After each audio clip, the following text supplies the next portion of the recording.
The world is going to consume almost twice as much energy 30 years from now as it does today. Climate change is coming, and so we need to actually innovate ahead of that, the negative effects. We need innovation that gives us energy that's cheaper than today's hydrocarbon energy, that has zero CO2 emission, and is as reliable as today's overall energy system. And it's when you put all those requirements together, you go, wow, we need an energy miracle.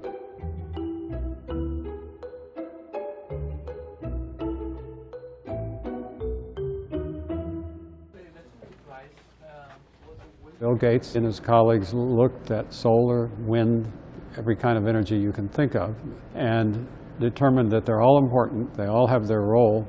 However, nuclear was the only source of energy which could provide the necessary huge quantities that we need on a global basis. Not everybody's for nuclear. There's resistance to it in some places. And so what we've decided to do is take those concerns and just tackle them head on, solve them, and move forward. This is a model of the traveling wave reactor. It is different than other reactors because it can use the type of uranium that today is just thrown out as its fuel. Well, traditional nuclear power, for every 100 pounds of uranium we mine, 90-something of it does not ever see a reactor. And so what an unfortunate waste.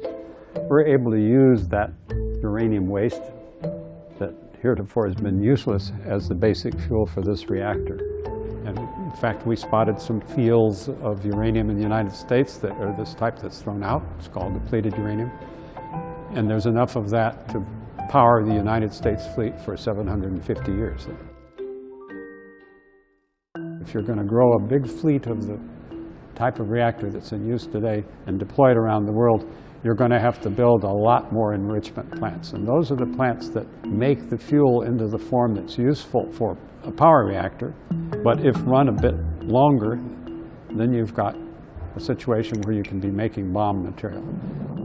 In the long run, this reactor we're developing is by comparison much more safe against that sort of problem because we don't need enrichment plants. Once we've got a fleet of reactors up and running, the world can eliminate the enrichment plants. That's a big step in the direction of avoiding nuclear weapons. Behind me is the digital control system for the traveling wave reactor. It has many automatic systems which make it an inherently safe reactor. You don't need on or off-site power to keep that plant nice and cool. It can sit there forever and take care of itself. If it starts to excurd, that is, go up in temperature, it will automatically and inherently shut itself down. Lo and behold, that makes things like Fukushima impossible. If you're going to raise people out of poverty, you have to provide energy. As Bill would say, if it isn't economic, it's just theory. We're at the point now where we can say, we know how to build the first plant.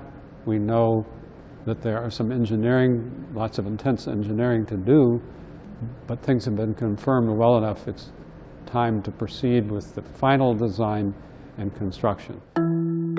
We're on track to build a traveling wave reactor. It's the usual things that would stop progress. Government's not getting along together.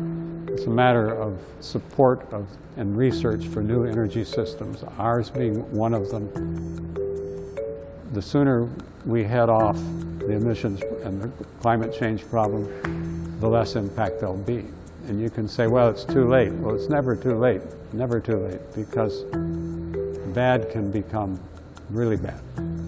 Well, I'm an old fellow who's managed the biggest solar projects in the world, and most of the geothermal projects, and some wind projects, and fusion energy research. So I'm an advocate of all. I've worked on all of them. But this is the one that could have the biggest impact on my grandchildren's lives.